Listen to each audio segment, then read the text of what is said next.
Hello guys.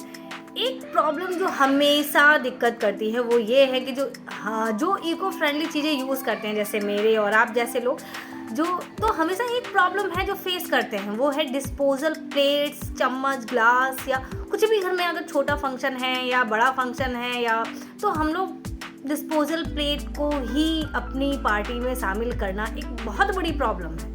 बाद में सोचते भी हैं कि क्या इसका कोई ऑप्शन है।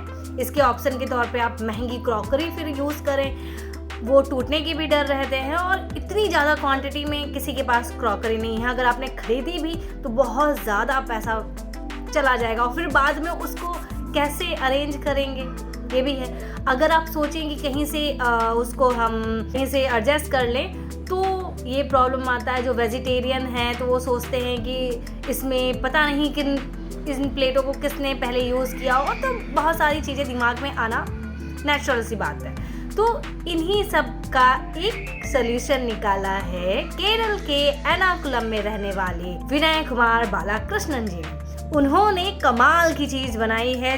अपने पूरे इंडिया में ही नहीं बल्कि विदेशों में भी उनकी इस चीज़ को तारीफ किया जा रहा है। आइए देखते हैं उन्होंने क्या बनाया है। ये हैं विनय कुमार बालाकृष्णन जो एर्नाकुलम में रहते हैं। ये बहुत बड़ी कंपनी में अच्छी खासी पोस्ट पर तैनात थे, लेकिन कहते हैं ना कि जो अपने नेचर से प्यार करता है, अपने देश से प्यार करता है, वो कुछ उसके लिए करने के लिए उसके दिमाग में जुनून रहता है। ठीक उसी तरीके से इनके भी दिमाग में था। इन्होंने एक ऑप्शन के रूप में, क्योंकि केरल में आप सभी जानते हैं केले के पत्ते का यूज़ किया जाता है, वहाँ बहुत कम होता है डिस्पोजल प्लेट में यूज़ करना। वहाँ तो शादी में भी आपने देखा होगा केले के पत्ते का ही यूज़ करते हैं। जी हाँ, तो इसीलिए उन्होंने उस केले के पत्ते को ही पॉइंट बनाकर उन्होंने कुछ ऐसी चीज़ लाना चाहते थे इको फ्रेंडली भी हो और देखने में भी खूबसूरत लगे।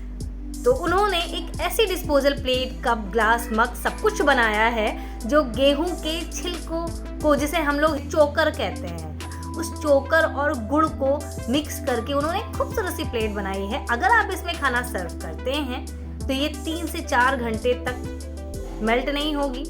दूसरा, ये आप खाना खाने के बाद खा भी सकते हैं। अगर आपको ऑकवर्ड लगे, आप नहीं खाना चाहें, कोई दिक्कत नहीं। जैसे आप बाकी डिस्पोजल प्लेट्स को आप फेंकते हैं, ठीक उसी के तरीके से इसे भी आप फेंक सकते हैं। इसका फ़ायदा ये होगा कि जो वो डिस्पोजल प्लेट खा करके जानवर बीमार पड़ते थे, नुकसान होता था, मर भी जाते थे उन डिस्पोजल प्लेट्स और कप को खा के, इससे ये फ़ायदा होगा। ये गेहूं की बनी हुई है तो इसमें भरपूर मात्रा में कैल्शियम, पोटेशियम सब कुछ होगा। इसे जानवर खाएंगे भी और उन्हें कोई नुकसान भी नहीं होगा। इको फ्रेंडली है, कूड़ा कचरा नहीं होगा। बहुत सारी चीज़ें हैं जो इनकी इस चीज़ से निजात मिल गई। एक पोल्यूशन को अच्छा खासा जो नुकसान हो रहा है ये प्लास्टिक के कचरे की वजह से, वो एक बेस्ट ऑप्शन हो गया। अब आप सोच रहे होंगे ये बहुत महंगा होगा, तो अगर हम लोग एक कप खरीदते हैं प्लास्टिक का, 50 पैसे का पड़ता है ना, इनका एक कप खरीदेंगे तो 3 रुपए का पड़ेगा। बस इतना सा फर्क है। मतलब देखा जाए तो 2.5 गुना महंगा है। तो अगर आप नेचर से प्यार करते हैं तो क्या इतना सा खर्च आप अफोर्ड नहीं कर सकते क्या भाई? मेरे हिसाब से बेस्ट है। अगर अच्छी लगी ये जानकारी तो लाइक और मेरे चैनल को सब्सक्राइब करना मत भूलिएगा। फिर मिलते हैं आपको ऐसी ही रोचक जानकारी के साथ। तब तक ले दीजिए इजाज़त। गुड बाय, टेक केयर, जय हिंद।